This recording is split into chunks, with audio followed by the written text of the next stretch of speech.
बस बहुत पैसा कमा लिया फॉरएवर से, अब तो मुझे फॉरएवर छोड़ना है। अब तो मुझे सब कुछ आता है, मेरी पैसिव इनकम भी बन गई है, सब बन गई, अब मुझे काम करना ही छोड़ना है, बस बैठे बैठे पैसा ही कमाना है, कुछ नहीं करना है। फॉरएवर को भी छोड़ दूंगी या फिर मैं काम नहीं करूंगी, लोगों को ज्वाइन नहीं कराऊंगी, तब भी पैसा तो आता ही रहेगा, क्योंकि मुझे तो सब कुछ आता है, फॉरएवर का सब कुछ आता है, A to Z। हाँ, सब कुछ आता है। क्या कह रही हूं मैं ये? जी हाँ, मुझे सब कुछ आता है फॉरएवर का। अब मुझे कुछ सीखने की जरूरत नहीं है। तो गाइज, आप भी अगर जानना चाहते हैं मैं ये क्या बोल रही हूँ, क्यों बोल रही हूँ, और आप बोलेंगे हमें क्या इंटरेस्ट है, आप क्यों बोल रहे हैं, क्या बोल रहे हो, बट क्यों बोल रही हूँ मैं, अगर आप फॉरएवर ज्वाइन करने की सोच रहे हैं तो ये वीडियो जरूर देखना। आप अगर आप फॉरएवर ज्वाइन कर चुके हैं तब भी इस वीडियो को जरूर देखना, क्योंकि ये वीडियो आपको वो देने वाली है जो आप सोच भी नहीं सकते हैं, वो आपको इस वीडियो में मिलने वाला है। अगर आपको लगता है आपके लिए हेल्पफुल नहीं है तो कमेंट्स जरूर कर देना आपकी मैम आपने ये वीडियो ऐसे बनाया, हमारे लिए हेल्पफुल नहीं रहा है। तो चलिए वीडियो को स्टार्ट करते हैं। Welcome back to my channel Poonam housewife and my name is Poonam Yadav. I am proud TLF creator. देखिए गाइस, क्या हुआ था, कुछ महीने पहले ही मेरे को बेबी हुआ था, ठीक है। तो उससे पहले जो मेरा वर्क था ना, बहुत अच्छा चल रहा था, बहुत ही अच्छा चल रहा था कि कंसिस्टेंसी के साथ है ना, प्रॉपर मेरा कंटेंट क्रिएट हो रहा था, कंसिस्टेंसी के साथ मेरा मतलब मैं प्रोस्पेक्टिंग कर रही थी, कस्टमर मेरे पास आ रहे थे, मैं रिटेलिंग कर रही थी, और कह सकते हैं ज्वाइनिंग बैक टू बैक मेरी ज्वाइनिंग होती जा रही थी। बट उस टाइम पे ऐसा फेस हुआ था, एज अ डिलीवरी के टाइम पर ऐसा फेस आया कि मैं थोड़ा सा इनएक्टिव हो गई वर्क करने के लिए। आप खुद समझ सकते हैं अगर आप एक हाउसवाइफ हैं तो, ठीक है। बट मैंने ट्राई किया, मैं हॉस्पिटलाइज थी, मेरे को डिलीवरी हुई थी, उस टाइम पर सीजर हुआ था और मैं हॉस्पिटलाइज थी। उस टाइम पर मेरे जो कस्टमर मेरे पास आ रहे थे ना, इस बिजनेस की सबसे अच्छी ब्यूटी जो है, अगर आप ऑटोमेशन सिस्टम से कर रहे हैं, आप बोलेंगे आप ऑटोमेशन सिस्टम क्या होता है, अगर आप एक प्रॉपर सिस्टम से कर रहे हैं ना, तो कस्टमर खुद चल के आपके पास आएंगे। तो उस टाइम पर क्या हुआ था, मेरे पास कस्टमर, इतने कस्टमर आ रहे थे, मैं इवन बात करने के मूड में भी नहीं थी, बट मैं व्हाट्सएप के थ्रू उनसे जो भी बातचीत वगैरह थी व्हाट्सएप के थ्रू कर रही थी। तो मैं व्हाट्सएप के थ्रू अपने कस्टमर को हैंडल कर रही थी और प्रॉपर प्रोडक्ट रिटेल भी कर रही थी। बट ठीक है, क्या हुआ, धीरे धीरे कस्टमर से जो हमें कह सकते हैं हम फोन पे जो कनेक्ट करना है, वो कनेक्शन मेरा नहीं हो पा रहा था बिकॉज ऑफ माई हेल्थ, ठीक है। तो क्या हुआ, धीरे धीरे कस्टमर मेरे थोड़े से आना कम हुए, है ना। जो एग्जैक्ट जर्नी है ना, वो मैं बता रही हूँ क्या हुआ था।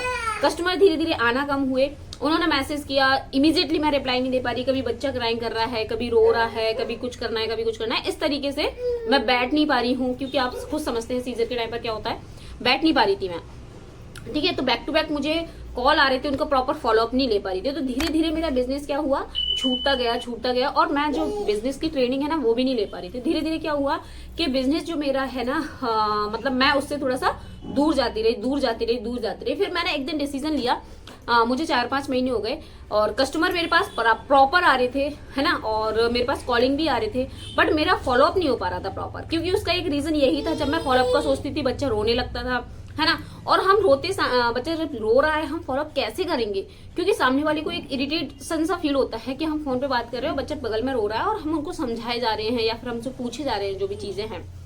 तो धीरे धीरे क्या हुआ कि फॉलोअप मेरा नहीं हो पा रहा था। तो ऐसे ऐसे आज की डेट में भी मेरे को यही हो रहा है मेरे साथ में, फॉलोअप प्रॉपर नहीं हो पाता है, बट कस्टमर मेरे पास बहुत आ रहे हैं। तो आपने देखा होगा अभी भी ना बच्चा है जो परेशान करता है ना। तो उस टाइम पे भी यही सेम चीजें, सेम सिचुएशन हो रही थी। और फिर मैंने सोच लिया कि चलो मैं अगर ट्रेनिंग नहीं भी लेती हूँ ना, तो मुझे तो सब कुछ आता है भाई, मैं तो बिल्कुल क्लोजिंग भी कर सकती हूँ, फॉलोअप भी कर सकती हूँ, इन्विटेशन भी कर सकती हूँ, सब कुछ अच्छे से कर सकती हूँ, कंटेंट भी अच्छे से क्रिएट कर सकती हूँ, क्योंकि मुझे तो सब कुछ आता है, मुझे ट्रेनिंग लेने की क्या जरूरत है। तो इस तरीके का मेरे अंदर एक प्राउड आ गया था, जो कि हमारे अंदर नहीं आना चाहिए, है ना। ये मैंने बहुत बहुत ज्यादा कह सकते हैं ओवर कॉन्फिडेंट हो गई थी मैं, और फिर मैंने सोचा कि चलो मुझे तो सब कुछ आता है, मैं तो कर लूंगी इसको, ठीक है। धीरे धीरे मीटिंग से बाहर होती गई। आज की डेट में क्या हुआ कि मीटिंग जब लेने बैठती थी तो बोरियत सी होने लगती थी, सोचती थी चलिए मीटिंग को हटा देती हूँ, क्या वही चीज बता रहे हैं, एक काम करती हूँ इंस्टा पे जाके रील स्क्रॉल कर लेती हूँ, ठीक है। आपके साथ भी ऐसा ही होता होगा। हम इंस्टा पे भी ना इंपॉर्टेंट चीज देखने जाती थी, बट क्या होता था, एक चीज को देखा और 4 चीजें ऐसे ऐसे स्क्रॉल करती रही। फिर उसके बाद क्या हुआ, मैंने जाके अपना फेसबुक पे गई, फेसबुक पे भी देखा कि एक दो चीजें देखी और जाके मैं स्क्रॉल करने लगी, है ना।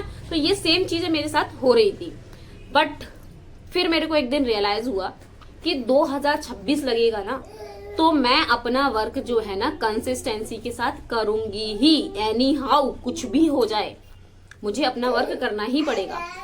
फिर 2026 में भी सेम यही हुआ। बच्चा परेशान करेगा ही आपको, घर में ऐसी सिचुएशन होंगी आपके साथ, कुछ ऐसे डाउन फेस आपके साथ आएंगे, कुछ हेल्थ इश्यूज आपके साथ आएंगे। बट क्या हम उसको एक्सक्यूजेस बनाकर हम अपने वर्क को ड्रॉप कर सकते हैं?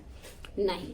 बट मैंने सोचा कि ये तो मेरा वर्क धीरे धीरे छूटता ही जा रहा है और मैं इससे बहुत दूर होती जा रही हूँ, और मेरे जो कस्टमर आ रहे हैं मैं उनको भी प्रॉपर ध्यान नहीं रख पा रही हूँ, उनका प्रॉपर फॉलोअप नहीं ले पा रही हूँ। तो कैसे मेरा वर्क होगा? ये कब तक मैं पैसिव इनकम पर ही डिपेंड रहूंगी? मुझे एक्टिव इनकम भी करना है। यहाँ पर पैसिव इनकम भी आएगी हमारी और एक्टिव भी, जब दोनों मिलके आती है तो बहुत अच्छा लगता है। ठीक है, तो मैंने क्या किया, मैंने सोचा है कि अब मैं क्या करती हूँ, 2026 के 2 जनवरी में करूंगी कैसे भी करके। 1 जनवरी को मेरा जो है ना दिन बहुत अच्छी शुरुआत होती है, क्योंकि उस दिन मेरी डॉटर का बर्थडे रहता है 1 जनवरी को। मैंने कहा 1 जनवरी निकल के 2 जनवरी से अपना वर्क जो है कंसिस्टेंसी के साथ करना है। 1 जनवरी निकली, 2, 3, 4, 5, 6 ऐसे कर करके पूरे 31 दिन मैंने निकाल दिए। 31 दिन मैंने जनवरी के भी निकाल दिया और मुझे क्या हासिल हुआ? कुछ भी नहीं, नथिंग। हम कह सकते हैं नथिंग। ना कोई नॉलेज, ना कोई प्रोस्पेक्टिंग की मैंने, ना प्रोडक्ट रिटेल किया। बट क्या हुआ था, सबसे अच्छी ब्यूटी ये थी कि कस्टमर घर में आके प्रोडक्ट ले रहा था, और सबसे अच्छी बात है मेरे पास स्टॉक रखा था। मैंने कुछ अपने यूज के लिए प्रोडक्ट मंगा रखे थे, वो मेरे पास रखे थे। तो ये सारी चीजें मेरे साथ बहुत ज्यादा हो रही थी। ठीक है, बट सबसे अच्छी ब्यूटी जो है, मैं इस कम्युनिटी का पार्ट हूं, मैं एक सिस्टम का पार्ट हूं, सो दैट मैं इस बिजनेस से कनेक्ट रही। अगर मैं कुछ और बिजनेस में होती ना, मैं कब का गिव अप कर देती और छोड़ के चली जाती, क्योंकि कस्टमर जब हमारे आने बंद हो जाएंगे, प्रोस्पेक्टिव हमारे आने बंद हो जाएंगे सामने से, तो हम सामने से किसी को अप्रोच करेंगे ही नहीं। और जब कस्टमर खुद चल के, अभी 2-3 दिन पहले ही एक पुलिस वाले अंकल जी मेरे घर आए और यहाँ से ओमेगा 3 लेके गए हैं। ठीक है, और वो घर से लेके गए, जब पैसा हाथ में देके गए, मैंने सोचा क्यों ना फिर से करें हम इस वर्क को, क्यों ना फिर से स्टार्ट करें हम इस वर्क को। क्यों मैं इसको छोड़ रही हूँ, क्या रीजन है? मेरे पास कंटेंट क्रिएट किया हुआ है पूरा। तो फिर मैंने क्या किया कि क्यों ना कस्टमर जब हमारे पास चल के आ रहे हैं, मैं इस वर्क को क्यों ना कंटिन्यू करूं, है ना। तो लेकिन मैं सच बताऊं, बहुत बहुत ह्यूज मिस्टेक मैंने की। इतने महीने मैंने अपने वेस्ट कर दिए। हाँ, ये बात फैक्ट है कि मैं ना, जो मैंने कंटेंट अपना रखा था, उसको मैं ना मतलब 1 दिन छोड़ के, 2 दिन छोड़ के, जब मुझको पॉसिबिलिटी बन रही थी, रात में 2-2 बजे भी इवन मैं जग के अपनी वीडियो को एडिट करके मैं इस पे अपलोड कर रही थी। बट कहीं ना कहीं मैं सेटिस्फाई नहीं हो रही थी कि मुझे जो कह सकते हैं आप लोगों को देना चाहिए, वो मैं नहीं दे पा रही हूँ। तो मैंने फिर जाके फाइनली मैंने फरवरी में बिल्कुल फुली एक्टिव हो चुकी हूँ, और फरवरी मंथ से आपको मेरा चैनल पे कंसिस्टेंसी के साथ वीडियो प्रोवाइड जरूर होगा, और मैं कोशिश करूंगी 100% कि मैं आपको एक अच्छी नॉलेज के साथ आपके साथ में आऊं। ठीक है, तो आई होप आपको समझ में आ गया होगा कि मैं आपको क्या बताना चाह रही थी, मैं क्यों फॉरएवर को छोड़ने का बोल रही थी आपको।